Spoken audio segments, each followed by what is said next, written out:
दोस्तों में सुनील, आज हम बात करेंगे विश्व इतिहास के उस पहलू का जिसके कारण समस्त विश्व प्रभावित हुआ था। जी हाँ, आज बात करेंगे प्रथम विश्व युद्ध के बारे में। तो चलिए जानते हैं इसके पीछे क्या कारण रहे। 28 जुलाई 1914 से 11 नवंबर 1918 तक चले प्रथम विश्व युद्ध को महान युद्ध के नाम से भी जाना जाता है। प्रथम विश्व युद्ध मुख्य शक्तियों और मित्र देशों के मध्य लड़ा गया था। मित्र देशों में फ्रांस, रूस और ब्रिटेन जैसे शक्तिशाली देश शामिल थे। वर्ष 1917 के बाद संयुक्त राज्य अमेरिका भी मित्र देशों की ओर से युद्ध में शामिल हो गया था। केंद्रीय शक्तियों में शामिल प्रमुख देशों में जर्मनी, ऑस्ट्रिया हंगरी, ऑटोमन साम्राज्य और बुल्गारिया आदि देश थे। युद्ध के कारण विश्व को WWI की ओर धकेलने वाले कारकों में कोई एक घटना या एक कारण प्रमुख नहीं था, बल्कि ऐसे बहुत से कारण थे जिनके सिलसिलेवार प्रकटन ने समस्त विश्व को इस भयानक त्रासदी को झेलने के लिए विवश कर दिया। 1890 में जर्मनी के नए सम्राट विल्हेम द्वितीय ने एक अंतर्राष्ट्रीय नीति शुरू की जिसने जर्मनी को विश्व शक्ति के रूप में परिवर्तित करने के प्रयास किए। इसी का परिणाम रहा कि विश्व के अन्य देशों ने जर्मनी को एक उभरते हुए खतरे के रूप में देखा, जिसके चलते अंतर्राष्ट्रीय स्थिति अस्थिर हो गई। यूरोपियन राष्ट्रों ने आपसी सहयोग के लिए रक्षा समझौते और संधियां कर ली। इन संधियों का सीधा सा अर्थ था कि यदि यूरोप के किसी एक राष्ट्र पर शत्रु राष्ट्र की ओर से हमला होता है तो उक्त राष्ट्र की रक्षा हेतु सहयोगी राष्ट्रों को सहायता के लिए आगे आना होगा।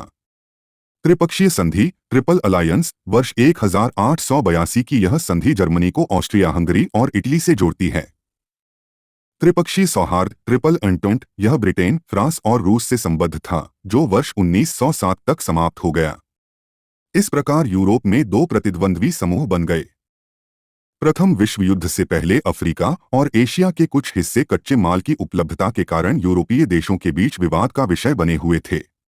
जब जर्मनी और इटली इस उपनिवेशवादी दौड़ में शामिल हुए तो उनके विस्तार के लिए बहुत कम संभावना बची।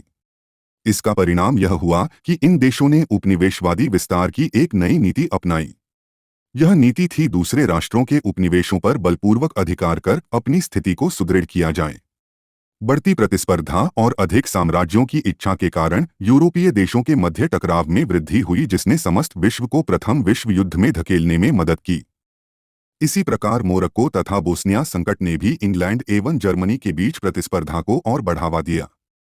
अपने प्रभाव क्षेत्र में वृद्धि करने के उद्देश्य से जर्मनी ने जब बर्लिन बगदाद रेल मार्ग योजना बनाई तो इंग्लैंड के साथ साथ फ्रांस और रूस ने इसका विरोध किया, जिसके चलते इनके बीच कटुता में और अधिक वृद्धि हुई।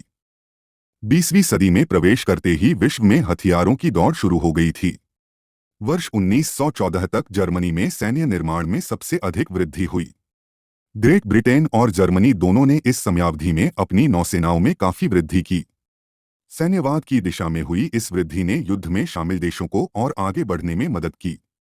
वर्ष 1911 में आंग्ल जर्मन नाविक प्रतिस्पर्धा के परिणामस्वरूप अगादिर का संकट उत्पन्न हो गया। हालांकि इसे सुलझाने का प्रयास किया गया, परंतु यह प्रयास सफल नहीं हो सका।